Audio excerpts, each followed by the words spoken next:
It came from outer space to fill the world with terror. What earthly power can stop this terror? That's the signpost up ahead. Your next stop. The broadcasting from outer space.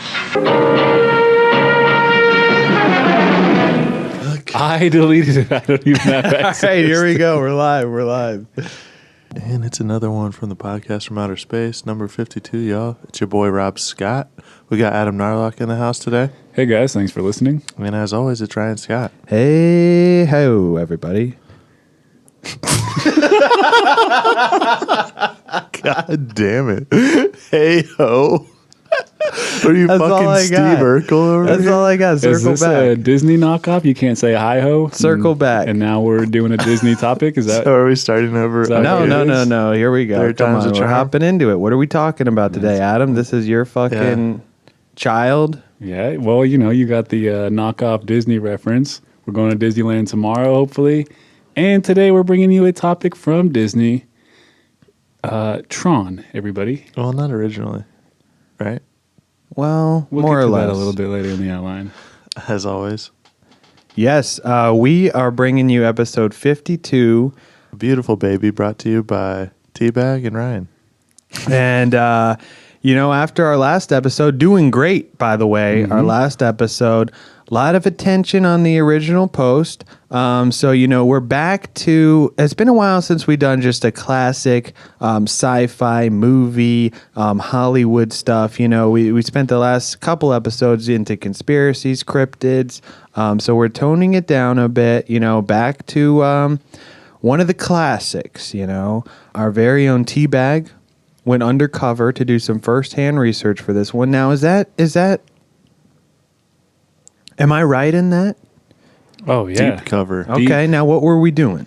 Had to get a little motorcycle lessons in. Wanted to experience what these guys were thinking going through the whole time they're in the film. So you took motorcycle license classes just for the sake of this episode? For the sake of our loyal legion, yes. But Okay. secretly, since this movie came out, I've always wanted a motorcycle, so it was win-win for me. Did you ever get that Ducati sport bike? We'll get to that a little bit later in the outline, buddy. He's fixing it up. So let's fucking hop back to 1982. Fucking John Cougar Mellencamp is playing on the jukebox. We're in maybe an arcade. And we are going to get into the tale of electrics. We are going to fucking give you everything Tron you wanted to know, all about Tron, everything Tron. We're going to fucking hop right into it. So here we go. Right off the bat, what do we know? What made you fall in love with it, Adam? I think my first exposure was in the video game Kingdom Hearts 2. You guys familiar? Nope. Oh, yeah. Well, it's like... I know it, but I never played it. Got you. Like Disney Final Fantasy Cross. Anyways, there's a whole section about Tron. I remember playing that. And then when Legacy came out, my dad made sure that we saw the OG film the night before. So it all made sense. Okay. So was it really, you hadn't seen the original till the sequel came out? Like the day before, yeah. Oh, really? Yeah. Okay. What about you guys? I got a whole spiel on it later, but basically, like the OG Tron, I remember being introduced to it by a former boss who shall remain nameless, and we were, indulging in maybe some other substances, and basically had a fucking grand old time watching the fucking original Tron, the first Tron, as you want to call it. It's a fucking great film. It's a fucking timeless classic, and it became a cult classic. So that's really my first exposure. And I honestly, if you can believe it, I had never seen Tron Legacy until doing research for this. Wow. I just never got around to it. Looked badass when it came out. I love Jeff Bridges, and I just never got around to seeing it, but watched it. And we'll get to some of the thoughts later. But Rob? Now, are you worried that the government is now put us on a list and are listening to what we're saying? That's why you can't name people. That's why you can't say what substances you're indulging in. Yeah, no, we've been on, I've been on many of lists in all the research that I've done for this podcast. And it's told me, at least 4. And even when I was, 4? Yeah, but what's really weird is when I was calling Hal about the Area Hal? 51 stuff and talking to him, I swear to God, there was like a tapping on the line.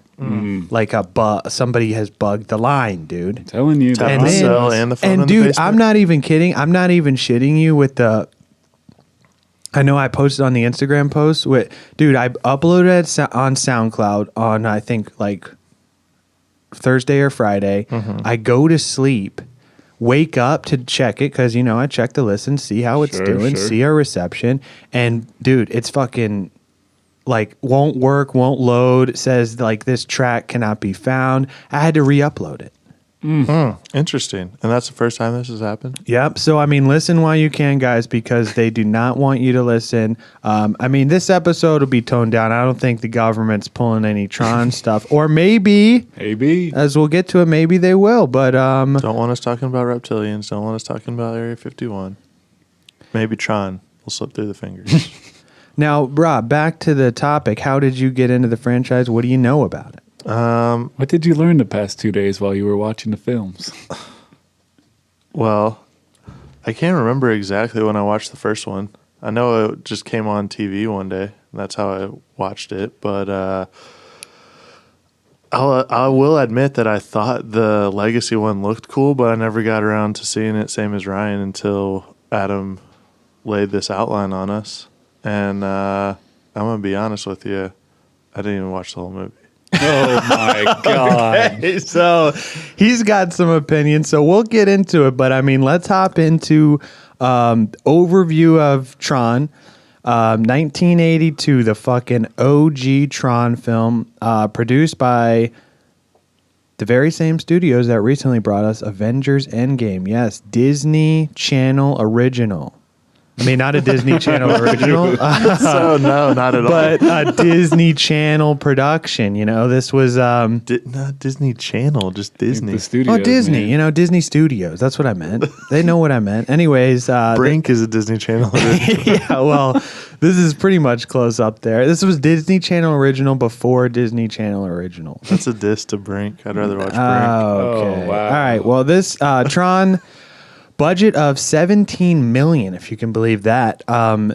Raked in $33 million, so it was seen as a financial success. Directed by first timer over here, Steven Lisberger, who also he wrote the story with Bonnie McBird. Bonnie McBird. Now, first time, I think he did like an animated film, and really Tron is kind of the only stuff he's done. I think he had like 4 films under his belt, but this was his first like full-on film, getting a budget of, $17 million. That's a lot of money in 82, right? It's a lot of money now. I'd take that. Yeah. Now, this basically the story, if you're not familiar and you just want to hear us jiving about it, the story is a young guy, Kevin Flynn, played by Jeff Bridges.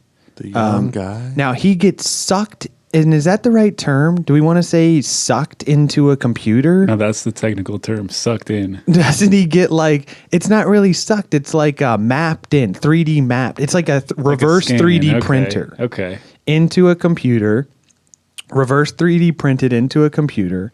And this is, think about it, this is 82, one of those fucking big ass, where the computer was a whole room. And not a fucking typical MacBook like we use today, or a HP or a Dell. Or whatever the hell Teabag uses over there. Yeah. Spider on it. One of those ones that you think you can't get viruses from watching porn on, and then you do. Yeah. Now, What is that? Shut up. so he gets reverse 3D printed into this computer, and he's got to fight for his life while playing a series of life or death video games. But, I was thinking, are they really even video games if it's already in the computer? Wouldn't they just be games? It's like Roman Coliseum type shit.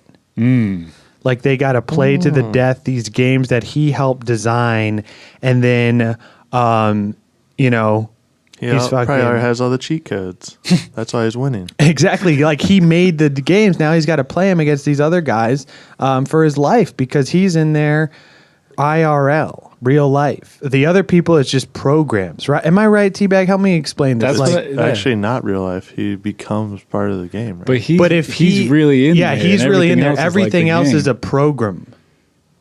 A user. Yes. But no. He's the user. He is the user that's in there. Everybody else that he interacts with in there is a program that they take on who made them. You So see like what I'm Rob saying? Stone, you go into your computer and you're just fucking, you're like actually physically in there and everything else. Or so you think. Oh, well, we'll get into that a little bit later. Okay, Elon Musk. Now, so how about this though? Like, this is basically what I got a sense of, and I think Teabag as well. This is like a digital North Korea with the evil guy from Titanic is Kim Jong-un, or the master program guy, you know? The evil guy. Yeah, the bad guy in Titanic. And it's like, you know, they have to they boss all these Billy other... Zane? No, not Billy Zane, the old guy. Oh, okay. They boss all these other people around, all these programs, make them fucking fight to their deaths. Like, it's just basically like a dictatorship within the computer. Wow. And then, you know, he's got to save the day, fight the bad guys, yada, yada, yada. It's a fucking Disney film in the 80s. Everything is peachy poochy.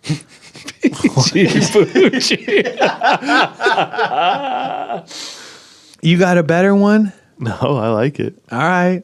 Everything is cheeky peachy.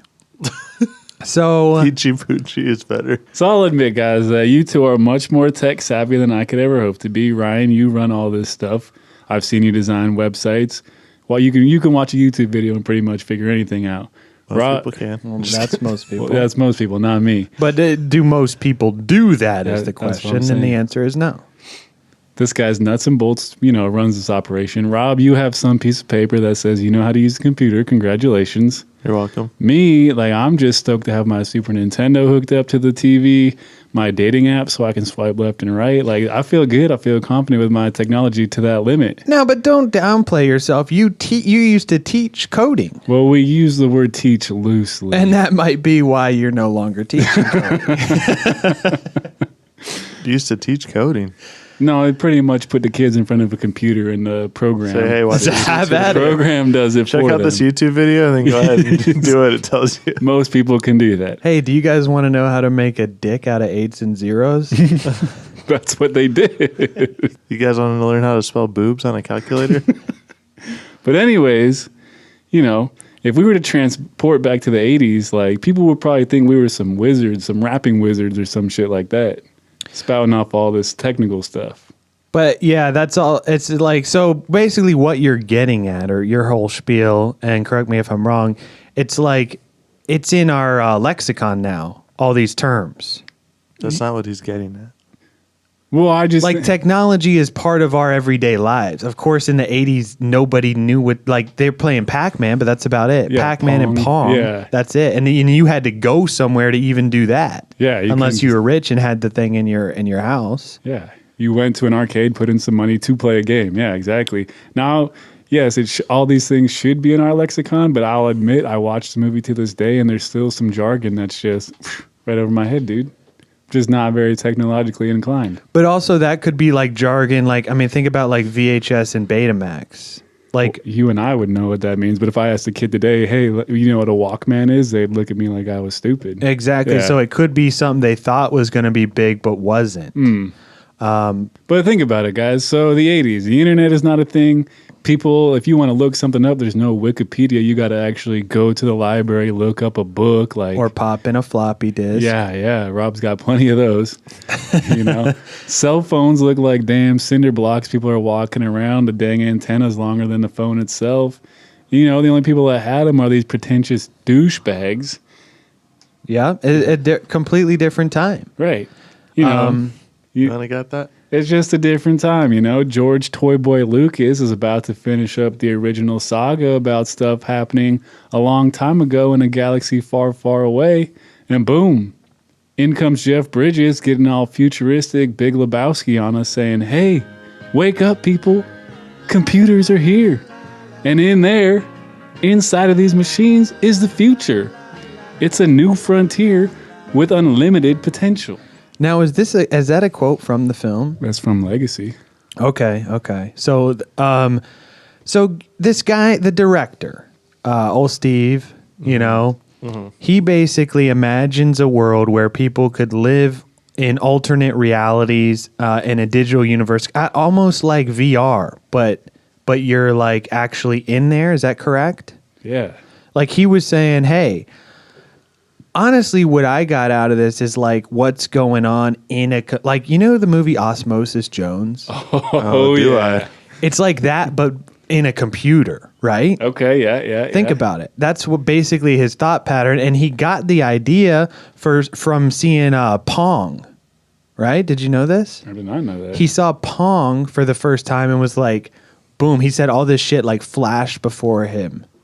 Like now he could actually make it. I mean, I guess that's the games is all Pong and disc stuff. Yeah. And so he's like, fuck yeah. And he's saying, okay,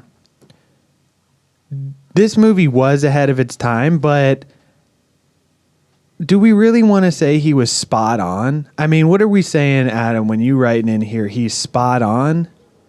This is like what I got from Tron, the original, is like it's basically an 8-bit Ready Player One. Okay. Like Tron was Ready Player One before we kind of had any idea of what VR could be, right? The director, Steve, I think this was kind of what he thought VR would be. Okay, I see that. But I mean, it's not like we're not actually in the computers. That's what I was saying. I don't think it's really Not yet. like VR. But you think this could be a thing, Adam? You think this is going to be far in the future like this? Look back in the day, like everybody was like, oh, 16-bit Nintendo, this is the greatest thing we're ever going to get. Now if you watch, look at video games, there's VR, there are VR video games. The graphics, if I play Madden now, it looks like I'm watching a game on Sunday in like high definition. Like, now, also, do you think that Ready Player One was influenced a little bit by Tron? Oh, definitely. There's definitely a shout out. Yeah, because that was like, 2011 that the guy wrote the book? And that was well after VR's established. So he's just kind of saying, hey, this is what it's going to be in the future. We're all fucking using this shit to get money and everything's a digital fucking world. Everybody's stuck in their cell phones, in their video games, and their fucking iPads. Just zombies, dude, glued to a screen. Okay, so possibly it's like Ready Player One before we really knew the potential of video games. Oh, yeah. So, I mean, basically, you got to tip your hat off to the guy because he was totally on to something here. I mean, as we were saying, this is before any of this stuff was in the modern terminology. And I guess the world just wasn't ready for it. I'm still not ready for it, if we're being honest with each other. And this falls into that whole before its time cliche. Because actually in the YouTube documentary you had sent me, that was like the making of Jeff Bridges and the other dude, I'm drawing a blank on his name, the dude that plays Tron, he was saying, I didn't want to take I read the script, but I didn't want to take it because all this terminology, they were talking about like bits and stuff like that, They didn't know what it was. It was intimidating, man. I don't want to go out and talk about something if I don't know what it is or how to explain it. Like, It's like Rob when he shows up to a podcast and hasn't done any research. Yeah, it's like, and here's something else I'll say. What was the first time that you guys remember seeing like computers as being just like, do you remember the first time you saw a computer or like kind of could comprehend what it was and like the internet and all that shit? Dude, I tell my students all the time, like I remember kindergarten in Hawaii, we had to go like to a building, a computer lab. And like, you had to put in a floppy disk and there was a game where you could like make a mouse go through a maze to get some cheese. There was like Math Blaster and Oregon Trail, and that was it, man. And then all of a sudden, like a couple years later, my dad is playing like Warcraft against the neighbor. Like, Yeah, like mind blow. Do you guys remember the scene like Jurassic Park, like all the computer scenes, like the and like the passwords and like Samuel L. Jackson just going back and forth on the computers? Yeah. And it was like, black screen, green text. When I remember when I saw that, I thought that was like the future. Everything was going to be like that. Nothing could get better than that. Yeah. And it's like, that's what this is like. Can you imagine if that's all we still had? Yeah. This I is wish kind we of, did. yeah, I'm thinking like Tron is like, if the future developed, but like the technical specs of computers stayed in that kind of 8-bit realm, it would be like Tron. Right? Because they got the technology with these lasers to 3D print fucking Homeboy into the computer. Everything's on a grid. But it's like a fucking doot, like a Pong grid, you know? Well, you got to think that's all they had to work with at the time. So Yeah, exactly. It's not like nowadays where you got everybody posting their fucking asses on Instagram. thanks, Kim. And just imagine a Tron like now. He goes in there and it's just like chicks' asses and Pouring titties champagne everywhere. on themselves. It's like that Dave Chappelle skit, like if the internet was a real store. That's exactly what it would be. I mean, going off of that whole spiel, you know, if you haven't seen Tron, Do yourself a favor and keep it that way. no. I think the 82 version, if you haven't I'm seen it, kidding, you yeah. should see it. No, the 82 version is cool. And I'm not gonna lie. If you throw that in, like most people would watch it and be like, dude, are you fucking joking me? Like this is something from the 80s, doesn't stand the test of time. Would you guys say? Yeah, just because I think, especially like a younger audience today, is so used to having these like crisp, clean, look, you know. They're jaded. Yeah. But honestly, I think this movie definitely still holds up. And this is basically the best movie ever to do any type of drug to. Better than Wizard of Oz? I mean, dude, I'm going to say it's up there with Wizard of Oz because, dude, think about it. You're fucking sitting back smoking a fucking fat. Whatever substance you want. Yeah. And you're like, dude, like the first time it shows the digital world and the fucking light cycles and all that shit, dude, this movie is insanely fucking psychedelic. I mean, you pop in a tab of acid, you're fucking digital, dude. You know, you're fucking getting digital. You're electric, dude. Yeah, you think about it. You could do any kind of drug to this movie, you know, shoot heroin if that's your thing, veg out. The podcast from outer space does not condone drug use. Pop in some ecstasy tablets, some MDMA, some Molly water, you know, and you're going to have a fucking great time with this movie because the visuals in this shit are insane. Oh, yeah. I mean, this movie was way ahead of itself, man. The special effects, like you're saying, mind-blowing for the time. And even for nowadays, I would watch that and it'd be like, this is fucking badass, especially if I was fucking inebriated. Or if you were sober, watch the film, you might be like, come on, guys, this is an 80s film. These graphics suck. But show me a film before 82, before Tron, that had visual effects like this. I defy any of you listening out there to tell me a film that was this visually ahead of its time like Tron was before it came out. Yeah, I'm sure there was some stuff, especially in like the Japanese circuits. Causing seizures and shit. Yeah, because didn't they send, I think I was watching something like they sent all of the film to Japan, right? To be hand painted. Like that's actually insane to me. So like the way that they filmed this, like with their suits light up and everything, they filmed everything against a black screen and they overlaid frame by frame and then hand painted the neon on the suits frame by frame. You know how fucking long that probably took? Now, would you say Tron has better or equivalent special effects to Blade Runner? I mean, I would say better. Yeah. Blade Runner is definitely a more classic film. Yeah. But again, was ahead of its time. But I think Tron's whole visual effects is like... Because correct me if I'm wrong, but wasn't that 82 as well? Yeah, I think it actually went against this one. Like in the summer box office, this one went against like E.T. Oh, yeah. Blade Runner, the stupid Gandhi movie that won like every Academy Award. But I mean, yeah, the effects in this for the time, crazy. And what about Alien? That was like 79. Because that's pretty cool. All right, I'll give you that. Yeah, Well, that's all I can think of. but think about it's what- honestly not really the same thing. Yeah, and that's more like kind of puppet work Still with like futuristic, though. Yoda. We're talking visual effects. Yeah, like It the was a xenomorph. puppet, It come was on. like a practical prop. They made this entire thing on computers. I know a great puppet guy. In '83, they made the whole background, and they got snubbed at the Oscars. Well, I wasn't talking about puppet work. I'm talking about like the futuristic aspect. We're of it, talking like the about space. visual We're talking effects, about the buddy. visual effects that they did on the computer. But I'll grant you alien, space films, futuristic. Yeah. But we're talking visual effects right now. That's all. And it got snubbed at the Oscars because they said it was using computers was cheating. That's not fair. I mean, Jesus Christ! This is a fucking classic thing, and it pisses me off. This is the fucking Academy bashing sci-fi. You know, sci-fi is never taken seriously as literature or as fucking films, and they fucking bash this shit at the Oscars because they're so fucking pretentious and they're concerned with kissing each other's asses and not pissing people off. Now, what about Terminator? Was that on computers?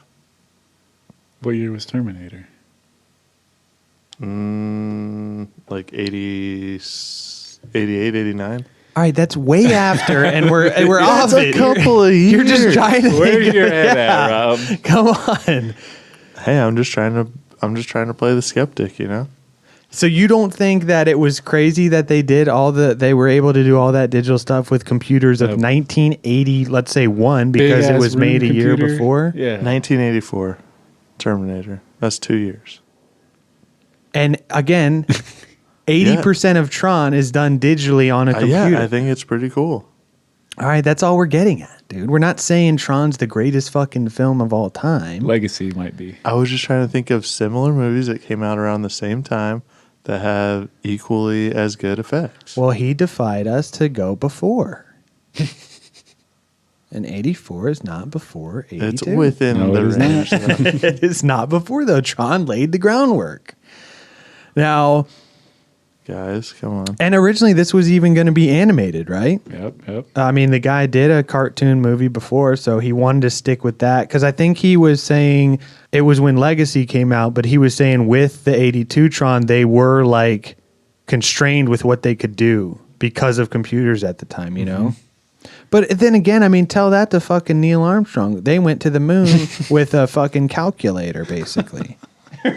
Right? And this guy couldn't even make a film. He's saying he was constrained in a box for the film. And Buzz Aldrin's going to be like, really, dude? We went to the fucking moon. Come on. Get some better visual guys in there. But yeah, this movie, it was turned down by a bunch of big companies. Disney was, I think, like hesitant, like they always are, Disney. And they decide, hey, let's take a shot on this fucking electrics, you know?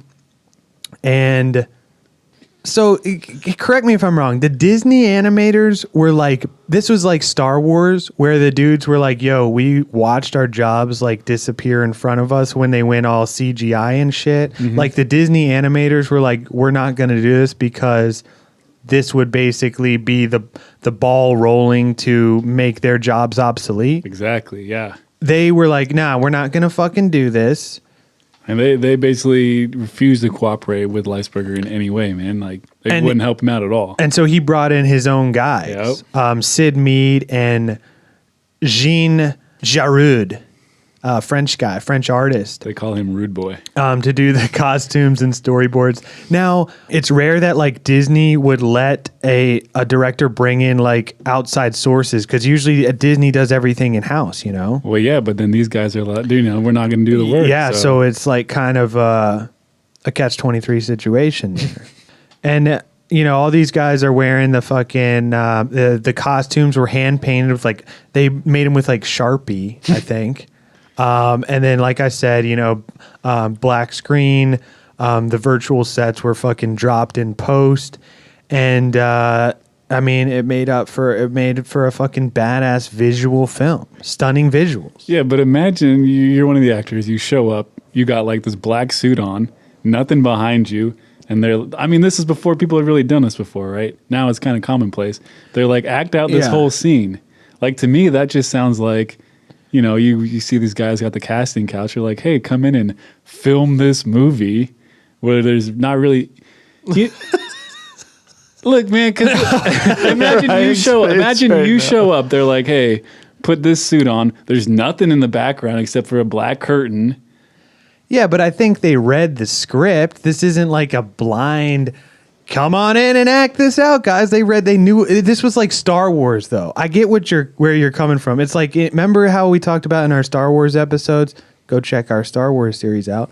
Where they were like, because he didn't add the special effects in until after, so everyone was on set and like, dude, what is this, a fucking kids movie? It's like Sesame Street with puppets and everything. Okay. And they were like, this is childish, this is stupid. But then once, you know, those post-production effects come in, it shapes up to be a fucking badass film. Am I right? All right, that makes sense. I'm just saying, this is one of the first times this happens. Right, you are. I would be a little sketched out if I was an actor. Okay, Adam. And that's why you're not an actor. That's probably. All right, now, I'm sure that's the only reason. Now, doing all this technical stuff required a computer that used 2 megabytes of memory and 330 megabytes of hard drive storage space. Now, I'm aware this is some nerd talk. So we are going to break it down for you, and haven't done one of these in a while. This week's breakdown.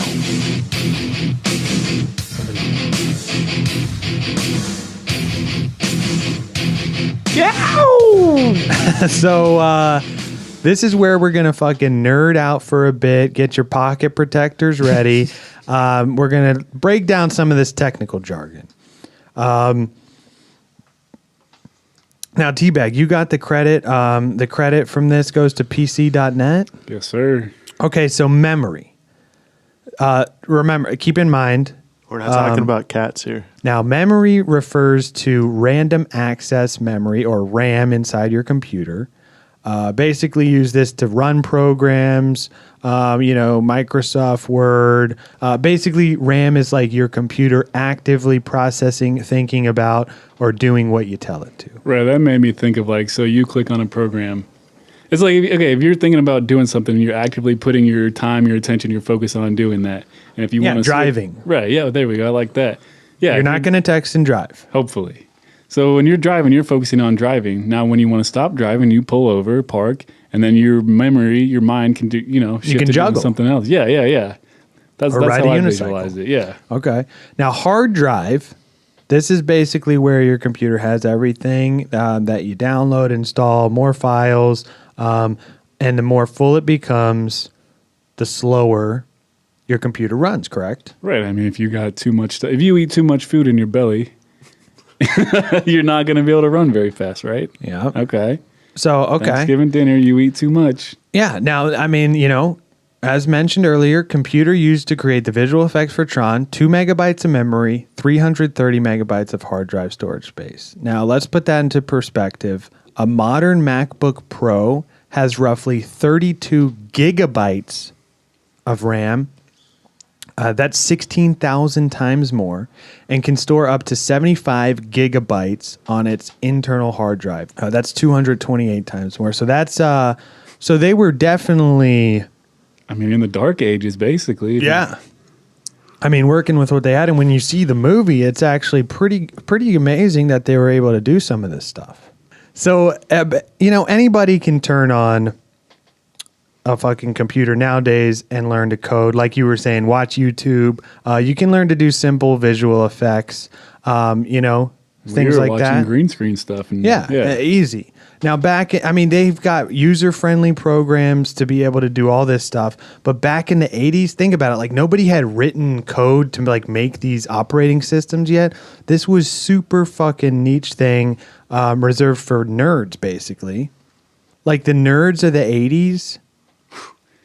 Nerd getting beat up, wedgie, swirly, pocket protectors get knocked out. Rick Moranis. Yep. Shrinking his kids.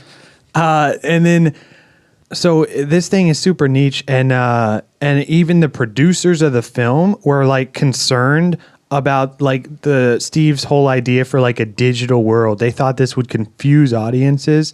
And so in the original theatrical version of Tron opened with the following prologue. This is the story of two worlds and the beings who inhabit them. One of these is our world, the one we can see and feel, the world of the users. It lies on our side of the video screen. The other,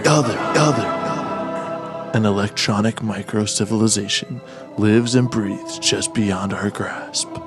This is the world of programs, because we, the users, have created this new world. Part of us lives there too. On the other side of the screen. So, I thought this was also interesting. I think this was a quote from Steve. He was saying, every time we renew our driver's license, we pay our telephone bill, we use a credit card, a bit of us is in the computer. That's a scary thought, man. I mean, it's true. Like, your stuff is out there, man. I mean, you put your credit card in somewhere to buy something, your information is now out in the fucking void. Hey, digital footprint, man. I mean, there's still fucking hackers out there that can get your info.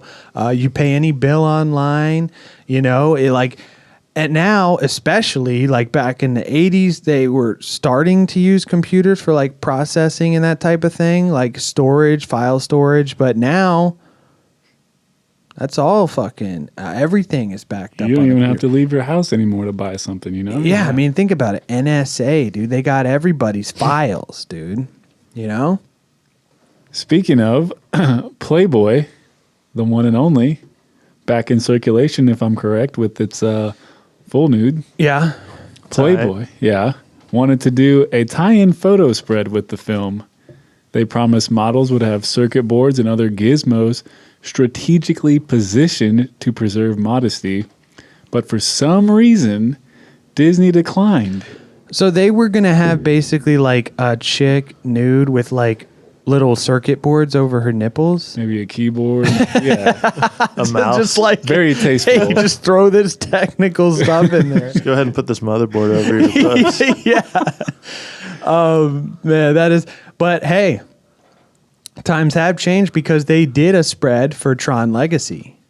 Oh, I did not know that. Yeah, look up Tron Game On. Look it up, dude. Okay. Playboy did a spread. I think it was a web spread for Tron Legacy. Of course it was. Yeah, of course it was. Now, also, I'm thinking this is a good time of any to slide this in here. Go ahead and look up, if you're so inclined, Prawn. P-R-O-N. That's the triple X parody. The ultimate glow job. Yeah, every good movie has the porno spoof and masturbation control program. That's a big one in the Prawn series. The trailer is actually on YouTube. It's pretty funny. Is this a JOI film? No, this is not a JOI film, you sick bastard. You watch that? Rob loves JOI, dude. You find something new every day. I didn't say I love it. You just said masturbation control program, so you're over here researching that. What the hell are you looking at? Yeah, it's in Prawn. It's like master control program in Tron. Masturbation control program. Get it? It's play on words. We'll have a discussion about that later, buddy. It's actually really funny, and you know how they like de-res in the film? Yeah. The dude like busts a nut, and then the chick just de-reses. Why can't life always be this good? Now, I mean, we'll get into some other interesting things. I mean, Steve, the director, he had a strict no guns policy. This guy was big on gun control. Didn't want any guns in the film. So, not a big Second Amendment guy, but he wanted the film to distance itself from any violent imagery that kids might consider emulating at home, which, I mean, that's smart because Disney, Mm-hmm. So he's trying to cover his ass. And if you've seen the film, the battle is done with discs and like, it's like Pong, like we said. So again, he's saying, hey, if kids decide to go home and recreate the fights, basically the worst that's going to happen is they get a fucking Frisbee beamed at their head. These guys are going to go play disc golf. Which actually, frisbees, guys, that is no joke. You can get hurt real bad with one of those, dude. I mean, think about it, dude. Going to make you D-res. Yeah, you fucking get hit with a frisbee, dude. You might not come back. You might be taking a fucking dirt nap. But that's just one way that I think the film is unique in that, because we're not seeing, it's not fucking the governor of California blowing people away. No guts, no blood. And the film also gave birth to Tron Guy. Now, Teabag, you know about this because I looked this guy up, Tron Guy, and basically I really couldn't find the origin or really anything. Like, what, he just became kind of a meme. I mean, apparently he was big in 2010. That's almost 10 years ago now. But this is Minnesota mega fan Jay Maynard. Became an internet sensation thanks to his tight-fitting, low-budget replica Tron costume. And if you ever look this guy up, he kind of reminds me of Milton from Office Space. Probably decided to suit up Tron style so he could go find his stapler. Now, more than Milton, he reminds me of the other guy that gets hit by the drunk driver. Oh, God. It's a jump to conclusions. He has like the same mustache, I think the glasses and the beady eyes is what drew me, but I see where you're at. Yeah, but anyways, I guess this guy it's like, the meme they made of that guy that's like fighting with the lightsaber or fighting with the like bow staff, and he's just like waving it around. It's like that. I guess this guy just dresses up like Tron and does like fucking katas all day in his house. And then they were like, hey, this is the guy. He became a meme, essentially. You know how the internet is. Fucking bunch of savages. Doing it out in his front yard one day, got caught. Yeah. He's on Google Earth, man. And you said big in 2010. He actually was kicked out of the Tron premiere in 2010 because his costume was distracting. That's what word on the street is. That's what they said. When he finally did get his chance to see the movie, Tron Legacy, he said it was so good it drove him to tears. Now, that's a little excessive, I'd say. Yeah, a little. We'll get into that. Now, I did have some notes before we get on to Tron Legacy. A few things I'd just like to point out, get your guys' opinion on. So, the whole future thing, like he's setting this in the future. The movie Metropolis, like back from like the 20s, 30s, I think it was. Mm-hmm. Yep. I see a heavy influence from that, right? Okay, yeah. This the way they're dressed. Yeah, and it's like, that's what they thought the future was going to be. Just like in the 80s, like this is what I guess he saw the future of computers as. Or really, the movie's really, I guess, not in the future, right? That's true. Huh? It's kind of just like, what if you got sucked into a computer Osmosis Jones style, right? It's like Ants, Ants? Yeah, the movie Ants? Like what goes on in an anthill? It's like that. It's like zooming into the computer. What goes on in your computer? Yeah, that's basically what it is. It's like a little, what's those books with the worm? Like Busy Town? You know what I'm talking about? Where the worm's driving around the Apple car? Yeah, it's like that. It's like zoomed into the computer like Busy Town. Also, Wendy Carlos, dude, does the soundtrack.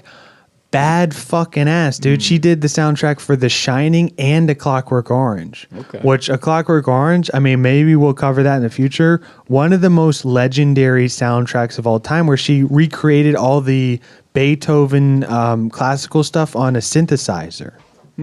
But Wendy Carlos, look her up. She really only did those 3 films, but that's a hell of a fucking dossier. The Shining, A Clockwork Orange, and Tron. That's 3 classics right there.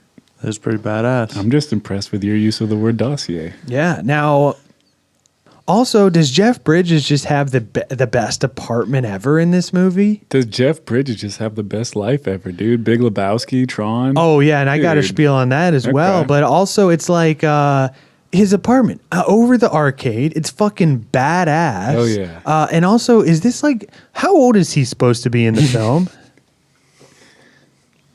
82. He has like a 7-year-old kid. So let's say 25. Okay. Let's roughly. Is it borderline inappropriate for him to be like running the arcade and like Living hanging out up with all there? these kids. Yeah. This is pre-Michael Jackson stuff. And this though. is like, come on up to my sweet pad. It's right above the arcade. I got a new video game you've Yeah. never seen.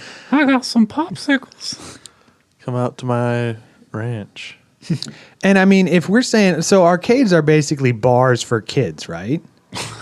And if we're Or going nerds. back, It doesn't always have to be kids. but if we're going back in the 80s, the drinking age was 18. So we're saying these are 16-year-old girls he's hanging out with.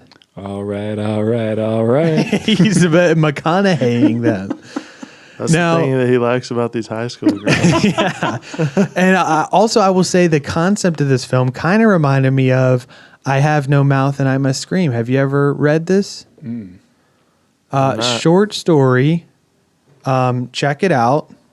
Maybe this is our just Google it. We'll put a link in there. Yeah, we could put a link in there. I mean, now that this guy is dead, Harlan Ellison, he was a giant asshole, just like most sci-fi writers are. Sure, look but at us. yeah, check this guy out. I mean, he wrote the short story "I Have No Mouth and I Must Scream." You could probably find it on the internet, but it's basically like the exact concept. Like programs are people too, and it's like. Well, he writes the whole story from the perspective of a giant supercomputer takes over the earth and makes it all like computer. It keeps alive the 4 people that created it and just endlessly tortures them. And then it makes the one guy into goo with no mouth. So he just is alive eternally and just like suffering. Because if you think about it, that's what we've done with computers. We made them these super intelligent things, especially if like AI, it gets to the point of like Elon Musk AI. It's like we made it this super intelligent thing, but it can't do anything other than what we tell it to. So it's like, you know, The Me Too movement before the Me Too. yeah, Ahead of That's its what I'm time. getting. the electronic. Could you version. imagine if your computer could talk and be like, dude, come on, we're watching this one again. You already watched it twice this morning. Now, what are we talking about there? Some JOI? Whatever y'all are into.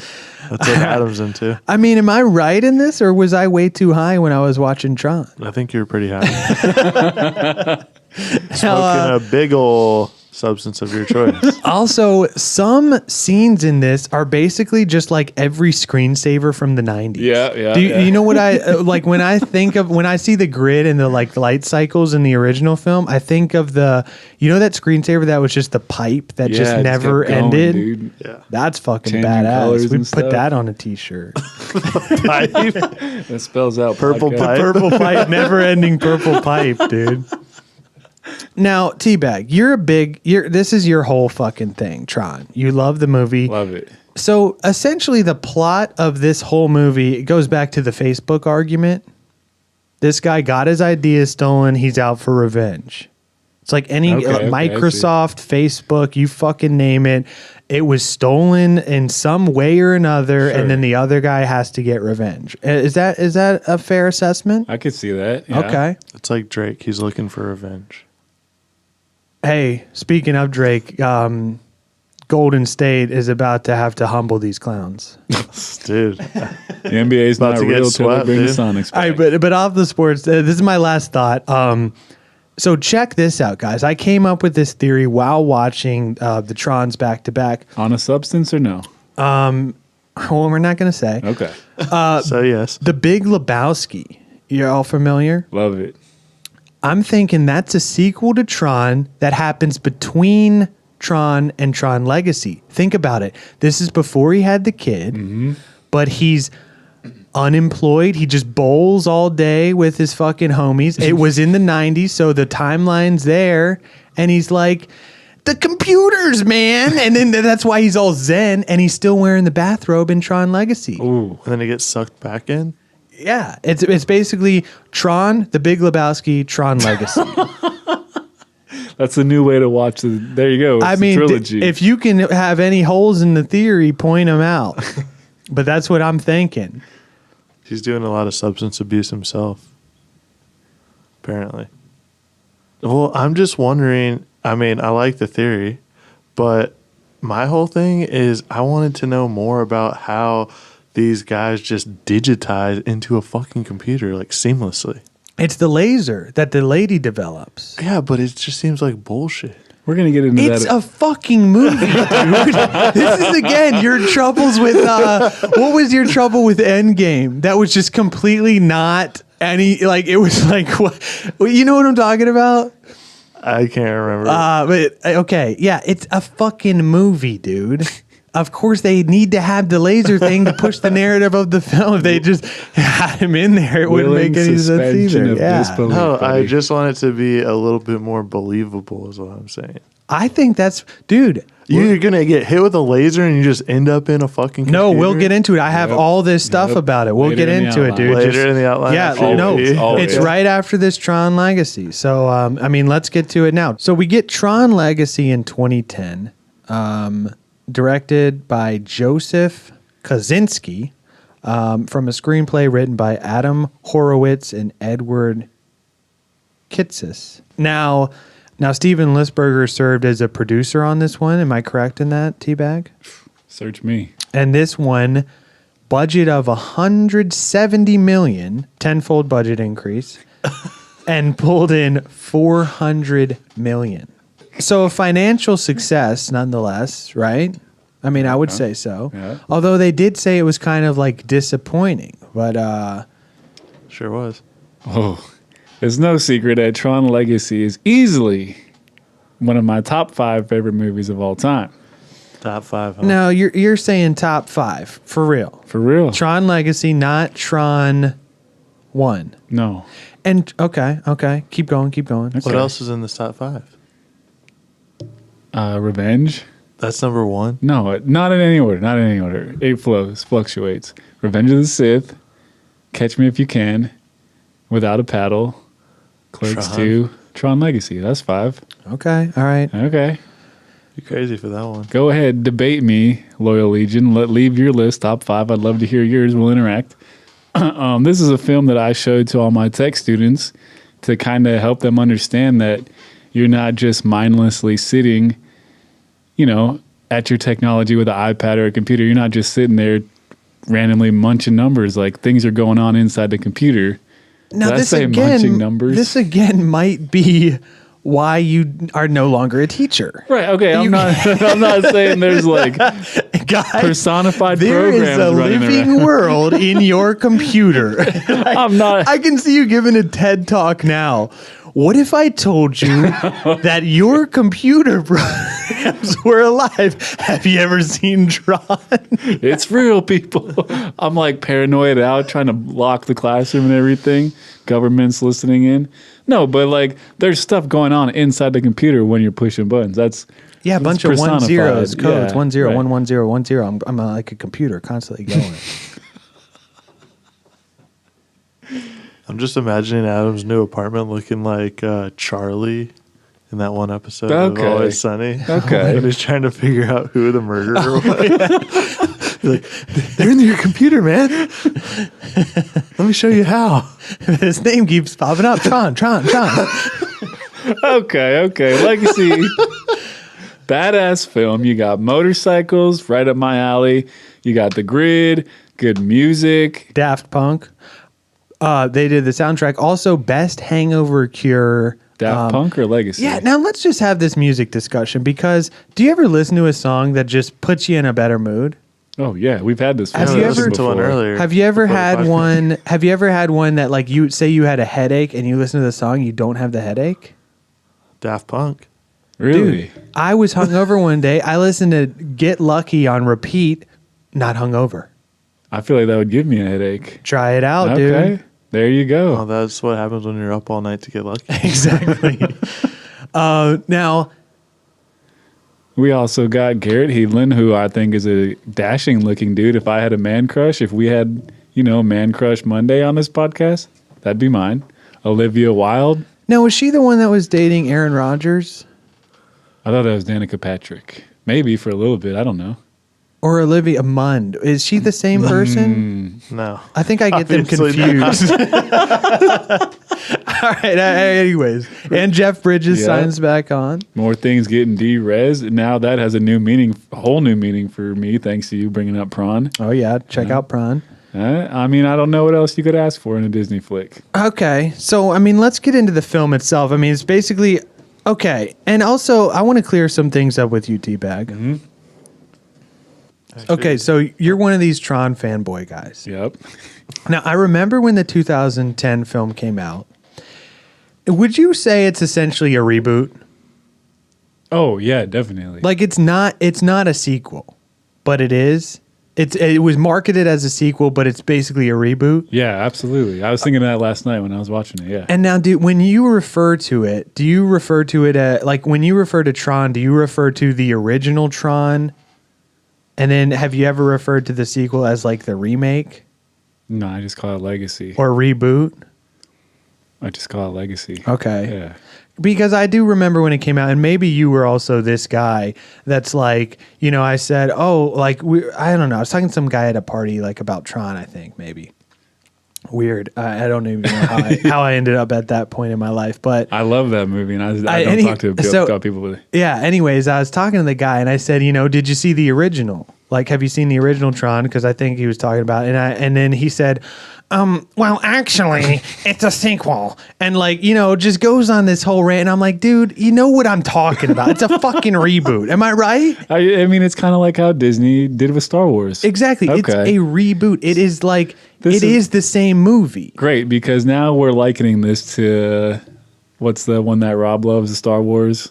Force Awakens. I like Return. Okay, well, he also likes Force Awakens. This is basically Force Awakens. Exactly. To the OG That's what Tron, A New Hope. Okay, well, but it is a comparable. Great. Like it's it a is, good, yeah. It's a good point. Fuck me. But it is a reboot because it's essentially the same film. I mean, it caps like Force Awakens. It recaps what happens in Tron, and it's telling the story of his son. Like it's so Flynn, Jeff Bridges, gets sucked in the computer. Technical term. Again, because he's working in there, disappears for 20 years because the system shuts him in.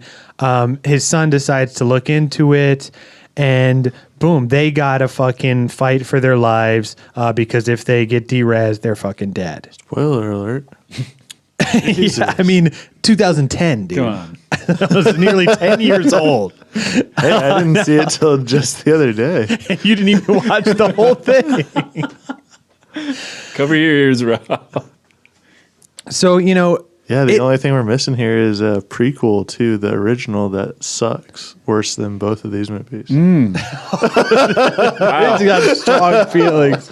But I mean, yeah, it's essentially a fucking remake. The computer's getting way too advanced. It's going to come fucking take over the world. They got to save it. Am I right? Yep. Is that a fair assessment? Fair assessment. Tale as old as time. Yeah. Now, yeah, it's like any fucking reboot. It's like Blade Runner and Star Wars, as we were saying. But do you think, so you are under the assumption or under the, what do you call it? Conclusion, the thought that that Legacy you think it's a righteous sequel? Yeah, righteous is a good word, man. I think it does the original justice, and it definitely hits on the whole theme of stunning visual effects. They're amazing. Yeah, I will say that, and that's a lot of things that this film did get right. Is like the visuals were fucking badass. Any of the scenes in the bikes, especially when they flip up, like going into Davy Jones's locker, you know, when they can flip on the grid. Yeah, that was pretty sick when they're playing. Yeah, That's fucking badass. It's called a grid flip.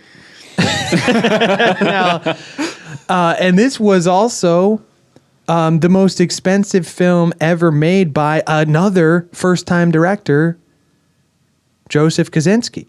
I mean, this guy was only 8 years old when the first Tron, the original Tron, however you want to call it, and they throw this guy a budget of $170 million. Now he hadn't done any big budget stuff before this. This is his first time. And we he got went first timer over here. Yeah, exactly. He would go on. Went on to direct Oblivion, Only the Brave, which Oblivion is actually an underrated sci-fi movie. Check it out if you haven't. And set to direct the new Top Gun movie coming in 2020. But so they throw this guy a fucking $170 million. And this actually blew my mind. Shooting for Legacy only lasted 64 days. Yep. Post-production, they added 1,500 visual and special effects. It took 68 weeks. So all of the post was like That's the vast majority of the work. Yeah, it's just. I mean, I assume that was the same for the first one as well, right? I would imagine, yeah. Now, this again, of course, Disney being Disney, on the fence, weren't really sure about Tron Legacy. I mean, they didn't even double their return on the last film, so Yeah. you got to keep that mouse happy. Yeah, I mean, they're in it for big money, and by this time they were already on their way to being the fucking conglomerate they are. And he's saying, like, basically the Tron sequel kind of started in 2005, and this was when I guess the original had reached cult status. Now, I want to talk about that because when do you know that a film has reached cult status? I feel like by the time you hear cult status, it's not cult status anymore, you know? What do you mean? You're saying that's like punk? Like if you call it punk, it's not punk? Well, yeah. I mean, like by the time, like cult status means like select few people enjoy it. By the time it gets that big mainstream, you know, approval by everybody, it's not really cult anymore. Everybody knows about it. Everybody likes it. Well, see, now this is where we differ because I was under the assumption that cult status would be like it wasn't really appreciated when it came out, but then it developed this whole following. Okay. Like a massive underground following, kind of. All right, I see that. But I think Adam's saying that once it becomes mainstream again, it's Is not it really really cool? underground. If we have a secret club and it's just the three of us, and then we let everybody in the entire world into it, is it a secret club anymore? That's my idea. But I see what you're saying, and But so fucking what's his name? Who is the dude in Big Trouble? Kurt Russell. He says like he wouldn't have had a career if it wasn't for VHS and cult films. Because like basically any film he's been in has been like a cult film, like Big Trouble, Little China, Escape from L.A., like all those fucking classics that were like, you know, like a lot of Carpenter's films, fucking The Thing. Like when it came out, people were like, "What the fuck is this?" And then after it was released, it developed like a big following and got like cult status. You know. No, all right, that makes sense to me. So Tron, basically, Disney was like, okay, the original one has a cult following, so we'll fucking throw this one some loot, you know? But I mean, as is classic Hollywood, the film spent a lot of time in pre-production development before Disney was even gonna fucking release a teaser, a trailer, or like greenlit it. And the concept teaser was actually teased at Comic-Con 2008. And did you know Tron was like one of the only films to be promoted at Comic-Con 3 years in a row? I did not know that until we started doing this research. Because it was 08, 09, and then 2010 when it Right came before it out. came So it was out, like every fucking year. Yeah, fucking badass. But they were basically trying to get Disney's dick hard on the film. Basically. By show all showing these them people this getting stuff. hyped. Yeah. Which I think it worked because it got greenlit, it got made, and it got 400 mil. I think it did. And the title was originally going to be TR2N, Triton.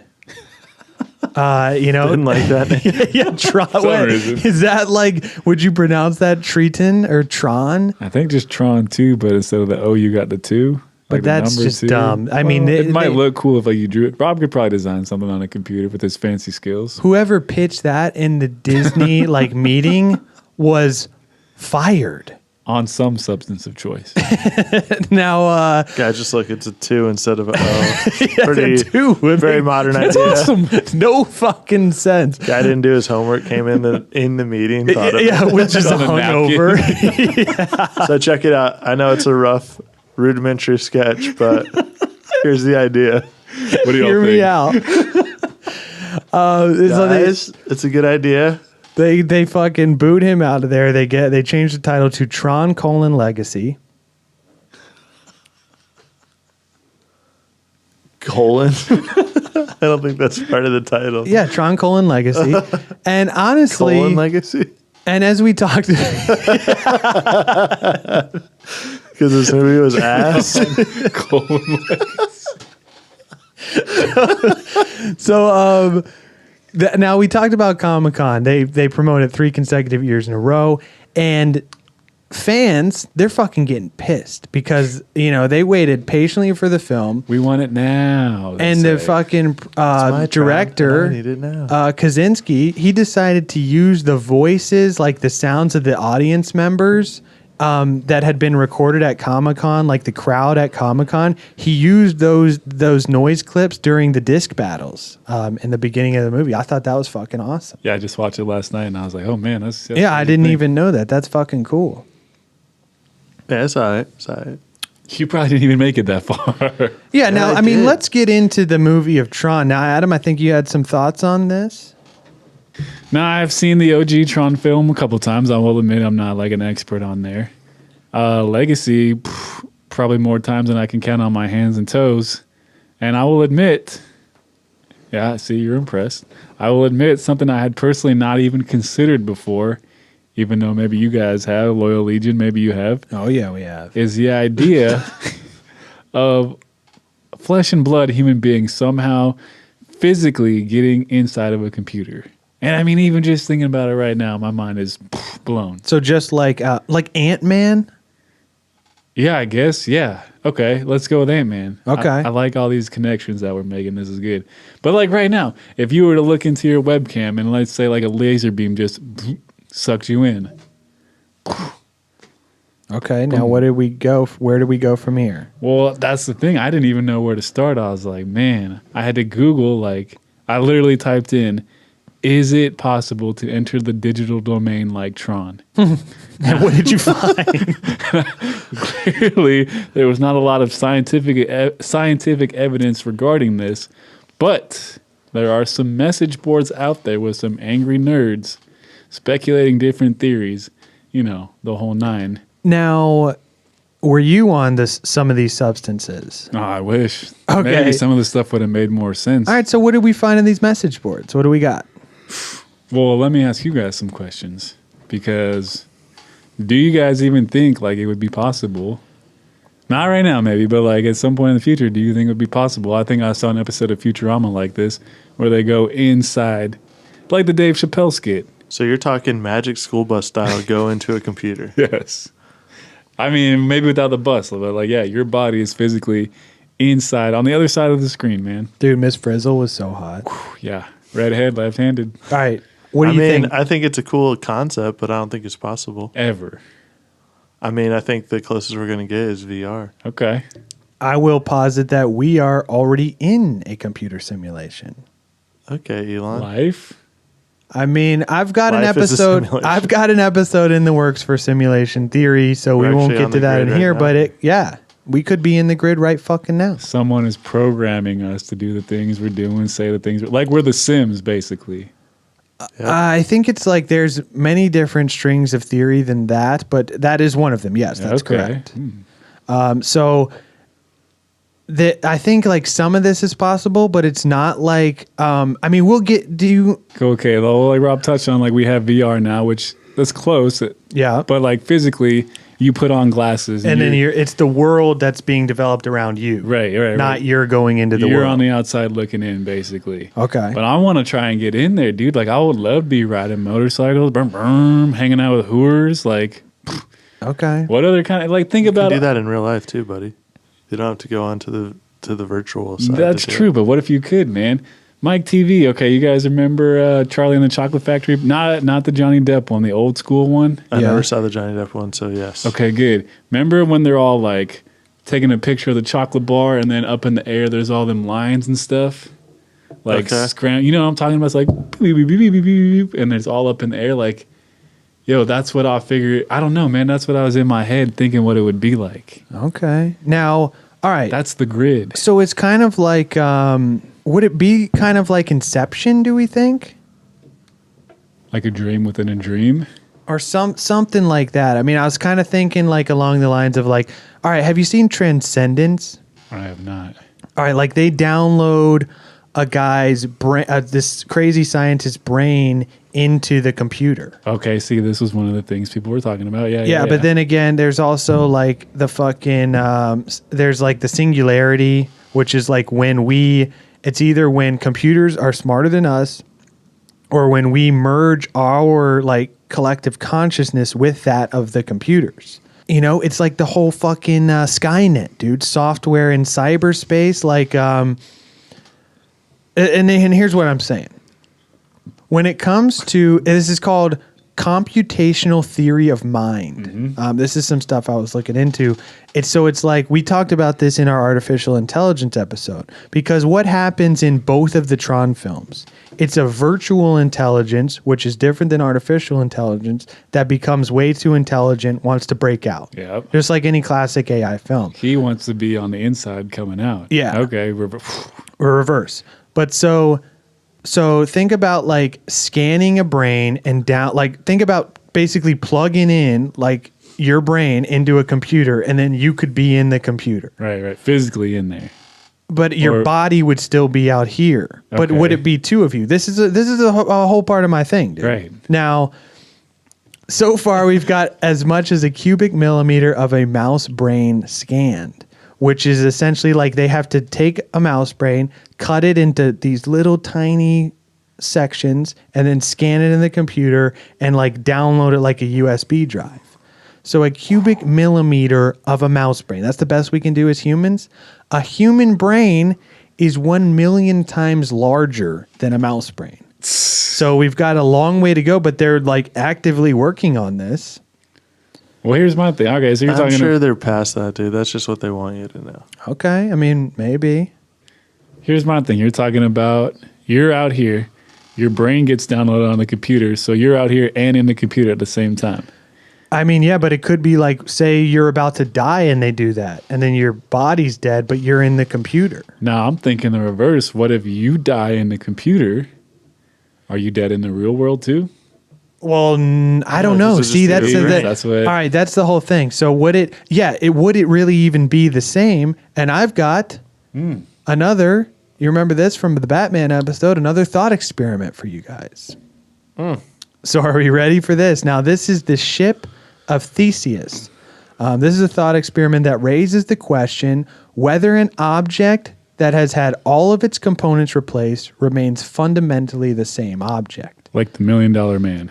Essentially, but yes. Now, I'll give you guys the thought experiment, and I want to hear, don't read ahead, I want to hear your thoughts. Here we go. So, suppose that this famous ship sailed by the hero Theseus in a great battle has been kept in a harbor as a museum piece. And as years go by, some of the wooden parts begin to rot. They're replaced by new ones. After a century or so, all of the parts have been replaced. Is the restored ship still the same object as the original? Or is it a replica? What are we saying? Teabag, then Rob. Man. There's got to be a replica, right? Like, all right, so that's your first thing. You're just saying it's a replica. It's not the original ship. Keep in mind, after a century, all the parts have been replaced. Yeah. Okay. Ooh, you're blowing my mind right now. So everything is fully replaced? After a century. That doesn't answer my question. Yes, eventually everything is fully replaced. I would say at the point that everything is replaced, then yeah, it's just a replica. Okay. All right. Okay, so I mean, I guess this second part really doesn't matter for you, but some people would say, hey, that's the original ship, you know? Now, suppose that each of the removed pieces was stored in a warehouse, and after that century, technology develops to cure the rotting and enable them to put back together the ship. Is this reconstructed ship the original ship? Or is the restored ship in the harbor the original ship? Like, are they both the original ship? Like, what is it? Neither one's the original ship because you already took it apart. No, see, I think if you could fix the wood somehow. And yeah, but like it's still not original. Wood, yeah, but it's still that same wood. Yeah, but some guy 100 years ago put that ship together, and then some other asshole came and took it apart, and piece by piece, he put it back together. If we disassemble the awesome skateboard that was sent to us and put it back together after 20 years, is it not still the same skateboard? I mean, I guess, technically. using the exact same parts and everything. That like, if we could fix it, I think then that I could consider the original still. Okay, so then the other one that had been replaced is not? Yeah, I think once you start replacing stuff. But think about it as like just similar, like a car. Like you get a nice old like 1970s Mustang, and you're keeping good care of it. You're replacing the engine, replacing the transmission. Like it's still a badass car, but it's not the original. It's just a badass version of the car. All right, so essentially if you scan copied your brain into the computer, which brain is your... Your physical brain. So then what's in the computer? A copy. Is it you? No, I think it would just be a copy. Okay. So I think if that becomes a thing, like you're still gonna die. You're not gonna like all your brain and stuff will still be on the computer, but at that point it's just your brain. It's not you. So if you took your brain out of your body and put it in another cadaver, would the cadaver be you? Yeah, if you put your brain in my body, would I be you or would I be me? I mean, you would be you with my brain. It still wouldn't be me, though, is what I'm saying. Yeah, but I wouldn't have my it would be just your my consciousness. Just my brain, though. It's not everything else that goes with me. But what is you? Yeah, what is you? Me, right here. Everything. It's all one piece. Okay, so you're saying you take one piece away, it's not you. Yeah, but that's the same. Like goes back to the car thing. Like if you take the motor out of an engine and put it in another car, it's not the same car. So Adam had his ACL replaced with another gentleman's 3 times. Is he no longer Adam? It's his ACL. I'm not the original Adam. That's Is that okay? So He's a we're replica. getting somewhere. All right. Adam's a replica now. Okay. So we're saying it's a different ship if you rebuild it piece by piece. So at what point is it no longer the same ship? If one bolt is replaced, is it not the original? If 50% of the ship is replaced, if 51%, 99%, like where does it? You said earlier, once you replace that last piece, it's no longer the original. So all the way to the last piece. Yeah, but now he's saying if you take the engine out, it's not the original. Exactly. Well, that's where the engine is the brain. Okay. Okay. So you know what? I mean, at what point is it not the original ship? I mean, it's all subjective to how you want to think about it, I guess. But what do you say? Anything over 50% probably would not be considered original, right? Okay. So if we replace 50% of your organs, you would no longer be Rob. I guess not. All right. Now keep this in mind. The ship's not a living being, though. They call it a she. So it's basically the question is asking whether experiences and memory make us or merely the component parts, our brains, our organs, things like that. If you replace a single bolt, is it a completely different ship? Do you need to have say if it's a ship, like the mast, that's the key thing. If you have the original mast, it's still the original ship. When is it precisely not the same as the old one? And furthermore, it's kind of like what defines you. Is it the things that make you up? Is it your actions, your purpose? Like where is our consensus on this? I mean, are we saying, so if the scan brain thing, it's like the fucking what's that movie with The Illusionist, right? When he makes the replica of himself in the tank. Spoiler alert.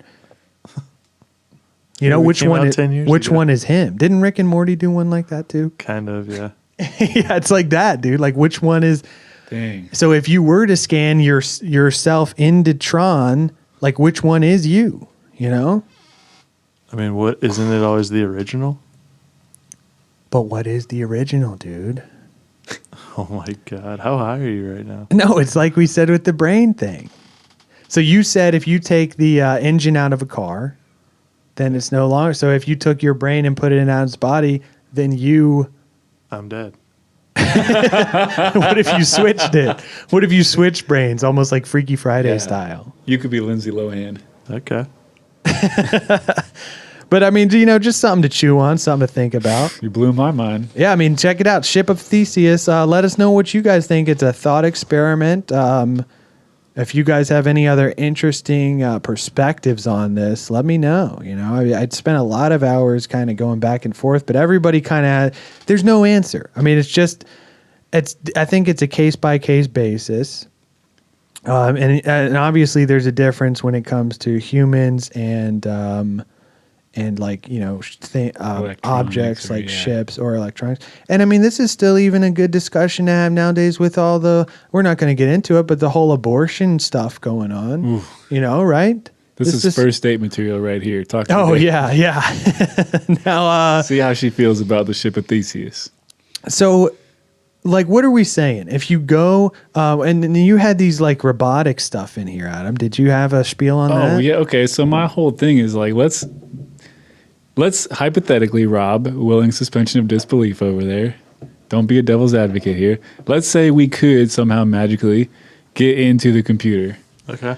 Now, would there not be pros to this? For instance, families live back east.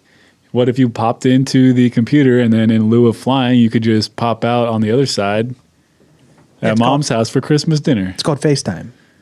No, but physically. You mean like a fucking beam me up, Scotty? Yeah, but you like go to the computer. Yeah, but like you literally like you surfing down some. Okay, so you get drawn in and then you're riding a motorcycle to mom's house inside of a computer, and then however long it is, I don't know what the ratio of time is to real world to inside the computer. Boom, pop out mom's house. I mean, that'd be badass, but now I don't know if it works like that because he when he was scanned in, but the laser, he got scanned out right in the exact same position, exact same spot. Wouldn't have to be the same computer. What if mom had a laser? Well, yeah, but my computer can connect to your computer. We're looking at a document right now that we can edit real time. Yeah, but I don't think he. I'm just. What if you could though, man? Okay, all right. Help me out. Well, what if we could? Talk to Elon Musk about that. Oh, yeah, Elon, if you're listening. But it's could also have bad things. Like I said, I could pop in here and be. Then you're gonna have guys popping out of your computer all the time. That's what I'm saying. So would there need to be some kind of? And this is what I'm saying, akin to Asimov's 3 laws of robotics to keep people in check. Like, hey, if you enter the grid, you can not do harm to other people. I don't remember what the other laws are, but. That's Isaac Asimov was also a gigantic asshole. Well, like we said, there's a theme in sci-fi. I'm sitting in a room with 2 other assholes. A theme in sci-fi. But I mean, these laws are just something it's like what? Basically, he's treating the robots like slaves.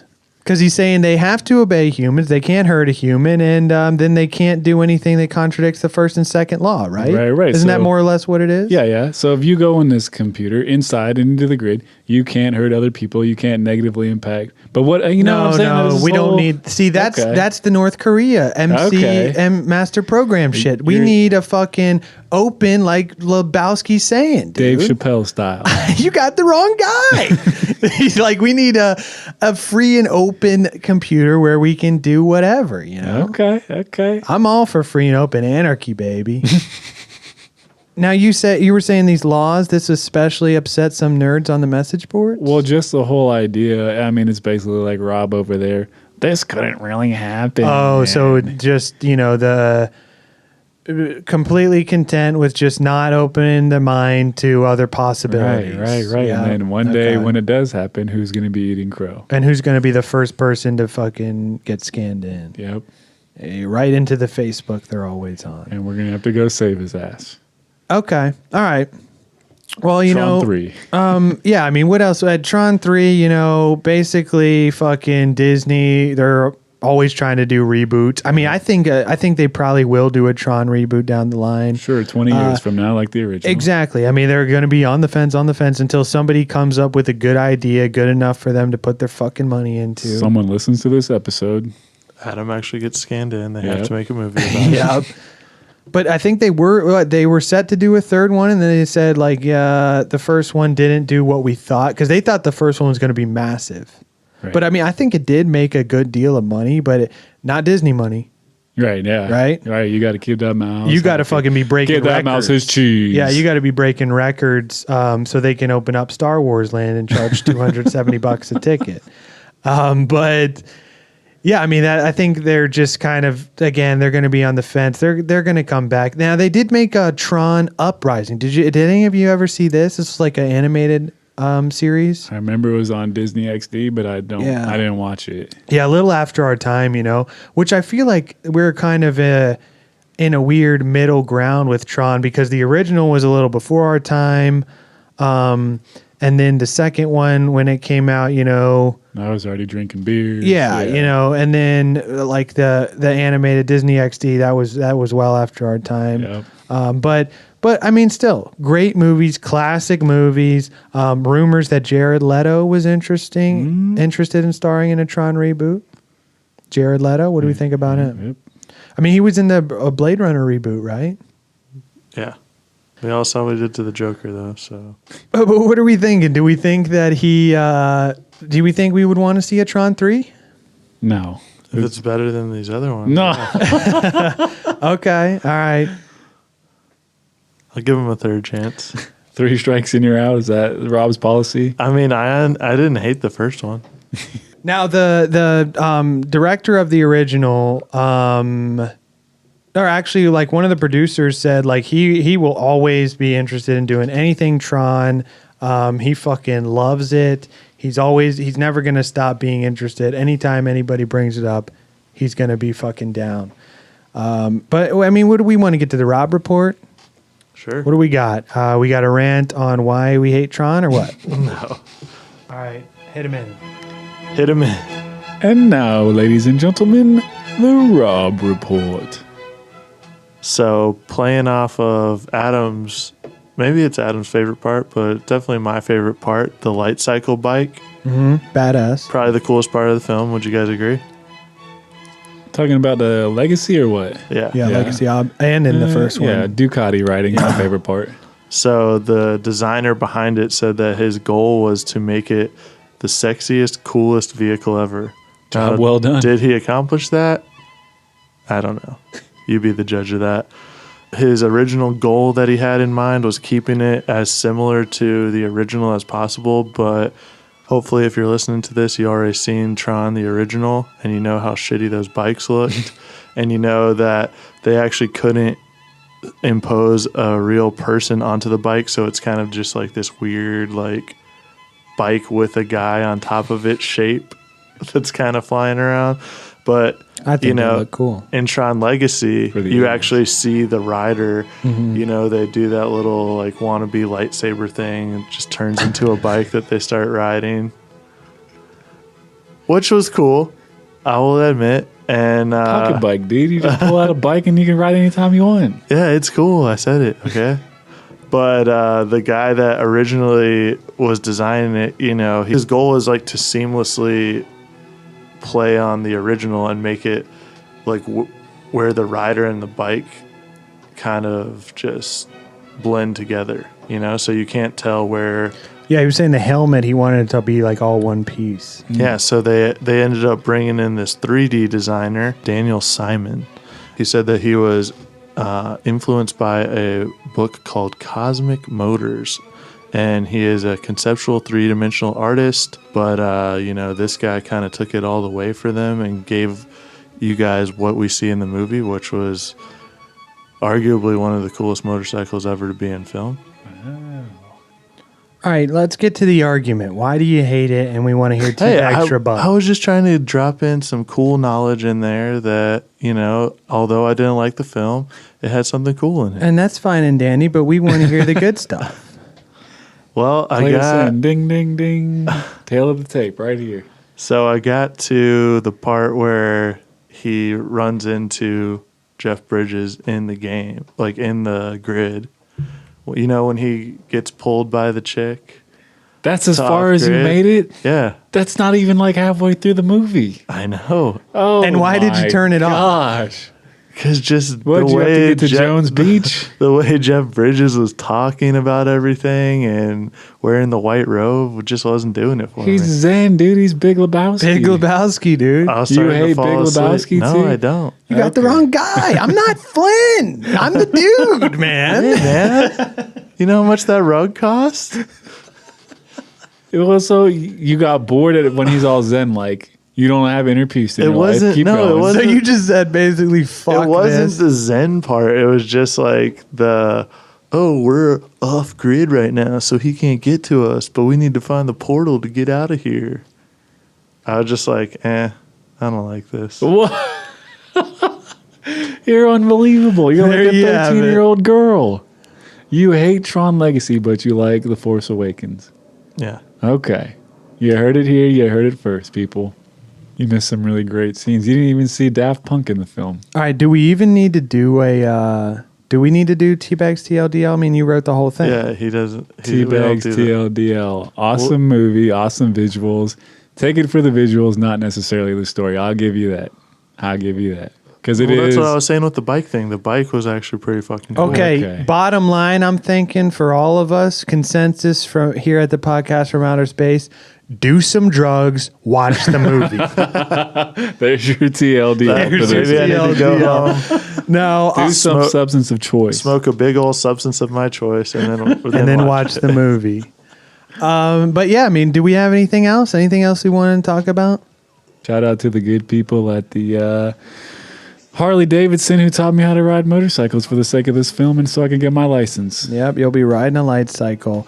Yeah, now I do want to give a special shout out. We got some fucking awesome fan art. I don't know, the guy did not give me a name, so I won't shout out his full name, but Jeremy, thank you so much. The board is fucking badass. Very cool, brother. It's going up in the studio.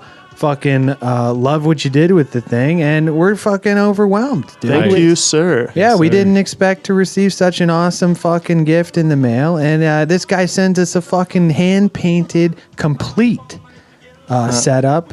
Why don't you tell the people what that is for everyone that didn't grow up skateboard? Yeah, complete. Yeah, trucks, wheels, bearings, the whole nine. Yep. And hand painted. I put it up on the Instagram. Go take a look. Yeah, fucking badass, dude. Keep them coming. If you have any fan art you want to send us, hang in the studio, we'll fucking throw it up here. Just fucking DM us for the old address. And As always, thanks for listening, guys. If you do want to interact with us, feel free to hit us up on the DMs, Podcast from Outer Space on Instagram. The Gmail is podcastfromouterspace@gmail.com. And we do have t-shirts coming next week. yep, we are picking up the T-shirts according to Rob's schedule. And My schedule. Your yeah. delinquency. And I'm printing the shirts. Yeah. And we got an announcement coming next episode on how you can get your hands on one of those. Hopefully, we'll have things up and running by then. But so stay tuned for that, guys. Once again, thanks for listening so long, and thanks for all the fish. I'm up all night to get lucky. We're up all night to the sun. We're up all night to get some. We're up all night for good fun. We're up all night to get lucky.